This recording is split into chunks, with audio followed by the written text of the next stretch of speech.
Muy buenas y bienvenidos al canal de Tu Progreso Humano. Hoy te voy a hablar del hombre más rico de la historia de la humanidad en activos y en el holding o trust que montó, que fue el más grande de Estados Unidos a finales del siglo XIX, en la época de oro. Como te hablé en el vídeo anterior, hubieron unos personajes claves, unos titanes de Estados Unidos, muchas veces criticados porque fueron muy agresivos en su forma de conseguir que sus negocios crecieran, pero por otro lado tuvieron unas tácticas, tuvieron unas estrategias, tuvieron unas formas de aplicar su estrategia que le hicieron convertirse en grandes empresarios y que el progreso de Estados Unidos fuera clave en esa época. Hoy te voy a hablar de John D. Rockefeller. John D. Rockefeller ha sido el hombre más rico de la historia moderna de la humanidad. Es el hombre con más dinero en activos y en empresas. Llegó a aglutinar más de 41 empresas en su trust. Su famoso trust se llama Standard Oil. Pero antes de nada te quiero comentar de que, gracias por seguir mi canal, gracias por darle a me gusta. Si no has dado a me gusta, dale ya al me gusta. Dale la campanita, marca la campanita para que cuando suba un vídeo se te notifique en tu YouTube. Y ahora sí, empezamos con el vídeo. Vamos a ello. John D. Rockefeller, emigrante alemán que fue a Estados Unidos con su familia. La relación con su padre no era buena, porque su padre era un vendedor ambulante y se dice que era un vendehumos. Era el típico vendedor que vendía remedios milagrosos por los pueblos y que se iba mucho tiempo de su casa y tardaba meses y semanas sin venir. Lo que aprendió John D. Rockefeller de su padre no fue bueno, pero sí que en casa tuvieron unas costumbres de por ejemplo, el máximo aprovechamiento. Todo lo que se comía, todo lo que se utilizaba en su casa se reaprovechaba para otras cosas. Por ejemplo, la comida que sobraba se la daban al perro o a los animales que tenía. Y así con todo lo aprovechaban dentro de la casa porque venía de una familia humilde. Su padre era un vendedor de remedios milagrosos que te curaban. Decían que era un vendehumo. Esa fue la inspiración que tuvo de su padre. Pero este joven chico llegó a convertirse en el hombre más rico de Estados Unidos de finales del siglo XIX, a principios del siglo XX, y utilizó para ello 3 estrategias clave que yo he podido estudiar y ver en su bibliografía. Además, él siempre decía que todas sus empresas tenían que empezar con este consejo. Él decía que su clave, una de las claves de su éxito, fue que la primera persona que contrataba en su empresa cuando tenía dinero de sobra, o sea, cuando tenía un rendimiento económico, cuando tenía beneficios, el primer empleado que contrataba era un contable. ¿Era un contable para qué? Para que le llevara las cuentas claramente. Hoy en día tú tienes un software que te puede llevar las cuentas, pero antes tener un contable era una muy buena idea. Y en sus vídeos él dice eso, que todas sus empresas a la primera persona que contrataba era a un contable. Ahora te voy a hablar de las 3 estrategias que él utilizó y por qué para mí son tan importantes. La primera estrategia que él utilizaba los contratos de colaboración con otras empresas de su sector, ya fuera su mismo sector o su mismo nicho, como es el petróleo, o por ejemplo en el transporte, o por ejemplo lo utilizaba para la persona que le fabricaba los toneles de madera, donde se transportaba el petróleo, eran toneles de madera. Su empresa se dedicaba al refinamiento de petróleo, pero él empezó con el negocio del queroseno. Empezó con las lámparas de queroseno. ¿Por qué eran tan importantes las lámparas de queroseno? Porque en aquella época el queroseno era caro. Y él consiguió bajar el precio del queroseno, pero ahora te lo digo, y consiguió darle luz a todos los americanos. Su estrategia número 1 fue hacer contratos con su competencia, con su concurrencia o con su transporte, y con esos contratos a largo plazo o a medio plazo bajar precios. Él buscaba negociar un buen contrato de colaboración o un buen contrato de asociación para bajar precios y tenerlo por escrito, para saber lo que le costaba cada cosa. Y negociaba precios. Súper importante.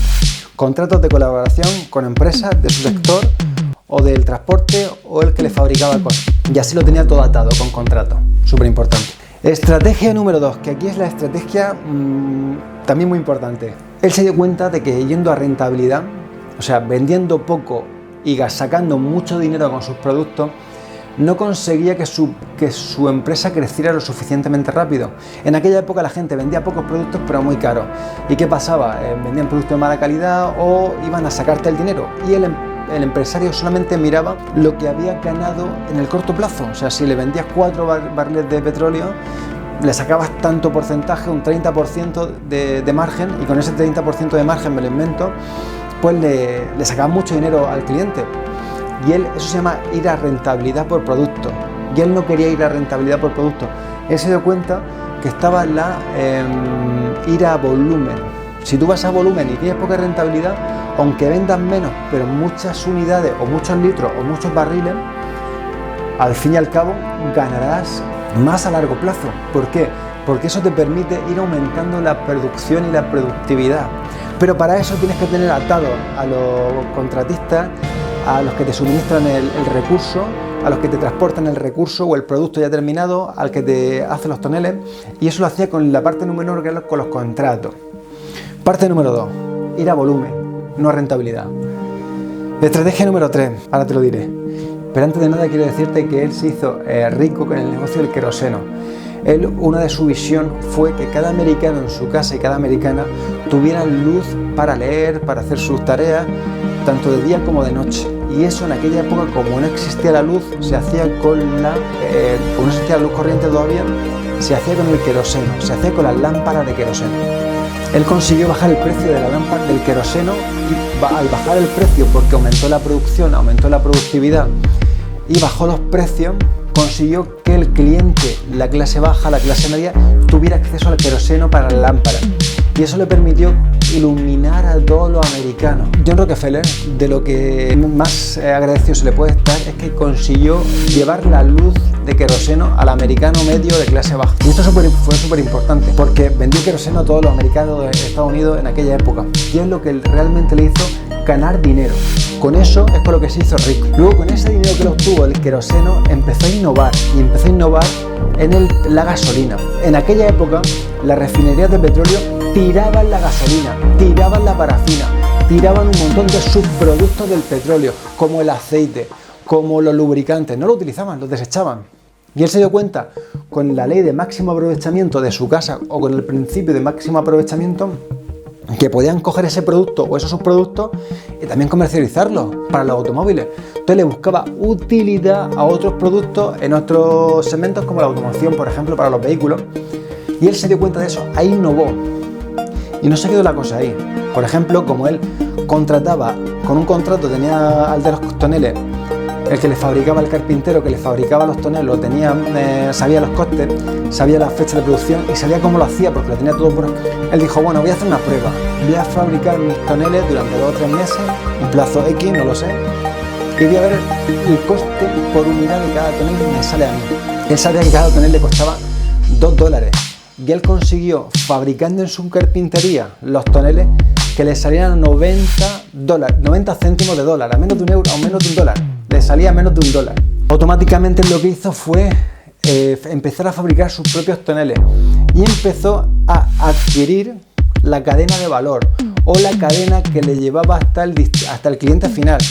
O sea, empezó siendo productor de petróleo con pozos petrolíferos, empezó a comprar los terrenos del petróleo y luego empezó con la distribución y con la fabricación. La distribución se la hacían por tren. Él contrató a empresas con contratos de colaboración, hacía el transporte por tren de Estados Unidos, de un lado de Estados Unidos a otro lado de Estados Unidos. De lado este a oeste utilizaba el transporte ferroviario. Pero ¿qué pasó? Él tiene un contrato con la Pennsylvania Railroad Company, que te hablo en otro vídeo de esto. Y la Pennsylvania compró pozos petrolíferos y empezó a explotar su propio petróleo. Se convirtió en un competidor y empezó a competir con Standard Oil.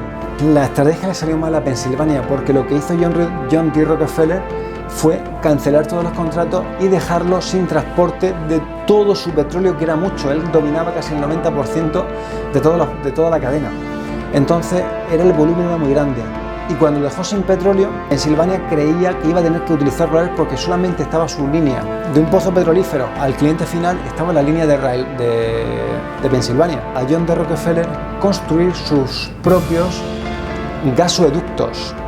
Y esto era muy revolucionario para la época y era muy arriesgado, porque un gasoducto valía mucho dinero y no se conocía el gasoducto en Estados Unidos en el 1870. Pero aquí fue un innovador. Empezó a construir sus propios gasoductos, que le costaron mucho dinero, pero no sabía si iban a ser de coste más bajo el transporte. Y efectivamente el gasoducto era de coste más bajo el transporte de punto a punto, porque era más eficiente. Entonces empezó a construir su propia red de gasoductos y llegó a tener más de 6.000 kilómetros de gasoductos en Estados Unidos, que fue otra de las claves de su éxito: dominar la cadena de transporte en el gasoducto. Y aquí va la estrategia número 3, dominar la cadena vertical de de suministros y la horizontal. O sea, él dominó horizontalmente lo que es la cadena de distribución y verticalmente. O sea, él dominaba desde la producción, el terreno, el refinamiento y la distribución hasta el cliente final. Esto es monopólico hoy en día o oligopólico, pero en aquella época no existían leyes hasta el 1890 que salió la Sherman Act. Pero lo que te quiero comentar es que esta estrategia, aunque es discutible, hoy en día se podría utilizar. ¿Por qué? Porque tú puedes dominar legalmente una cadena no adquiriéndola físicamente, sino con contrato de colaboración entre empresas legalmente bien redactados y con un software de gestión que tenga una API que lo una. Entonces tú puedes tener hoy en día un software de gestión, puedes tener un contrato de colaboración y un software de gestión y puedes controlar la cadena de distribución de manera colaborativa o de manera pactada, ¿vale? ¿Para qué? Para tener mayor control sobre la situación de tu estado, de tus procesos. Hoy en día se puede, pero antes no. Como antes no se podía, la gente lo adquiría en propiedad, iba adquiriendo cosas en propiedad. Hoy en día eso ya no sería lógico, ni incluso sería legal, pero sí lo legal es adquirir de manera colaborativa por contrato parte de la fase de distribución y conectarlo con un software. Eso es lo que se podría hacer hoy. ¿Qué pasaba? Como él tenía como tenía casi toda la cadena horizontalmente y verticalmente, cuando un competidor intentaba atacarlo, él, como iba a volumen, bajaba los precios. Al bajar los precios, el competidor no podía cubrir los costes porque no había innovado, porque él tenía costes más altos. Entonces, ¿qué pasaba? Se veía obligado a vender su empresa o a quebrar. Entonces nadie quería competir con él. Y él compraba una empresa de competidora a precios de saldo. Por eso era un tiburón, por eso fue criticado, por eso fue sacado en muchos periódicos siendo un pulpo que tenía tentáculos por todo Estados Unidos. Y muchos políticos no lo querían ni ver, porque era un agente conflictivo por su gran poder. Pero hizo cosas muy buenas. Cuando la Sherman Act obligó a que su empresa se fragmentara, las 41 empresas de la Standard Oil se tuvieron que fragmentar por la ley antimonopolio. Nacieron la ExxonMobil, nació otras empresas muy famosas hoy en día, la Chevron y otras empresas que te dejaré por aquí. Esas empresas hoy en día siguen funcionando muchas de ellas, y esto aunque le molestó mucho a John D. Rockefeller, realmente le hizo ser más rico, porque al fragmentar su empresa y sacarla a bolsa, todo el mundo en esa época quería esas empresas porque eran las mejores o las que más rendimiento y más rentabilidad tenían en ese momento. Entonces, paradójicamente, vender las empresas y fragmentarlas por la ley de Sherman Act le hizo ser más rico aún todavía. John D. Rockefeller hizo cosas muy buenas con su dinero. Por ejemplo, una de las cosas que hizo fue con la construcción del Rockefeller Center o el Rockefeller Plaza Center en Nueva York. Él hizo uno de los edificios de hierro y acero más altos de Estados Unidos para la época, donde se pone históricamente el pino de Nueva York o el árbol de Nueva York, donde habrás visto icónicas imágenes en películas, salen patinando los neoyorquinos bajo el pino, algo, no sé, cultural americano y bonito. Además ahí está la NBC, la National Broadcasting Company, NBC National Broadcasting, Rockefeller Center está en la NBC, National Broadcasting Company, que bueno, te dejaré aquí el logo. Se estima que en 1913 tenía el 2,3% del Producto Interior Bruto o el equivalente del Producto Interior Bruto americano. Eso es una cantidad de dinero grandísima. Nadie ha conseguido tener eso.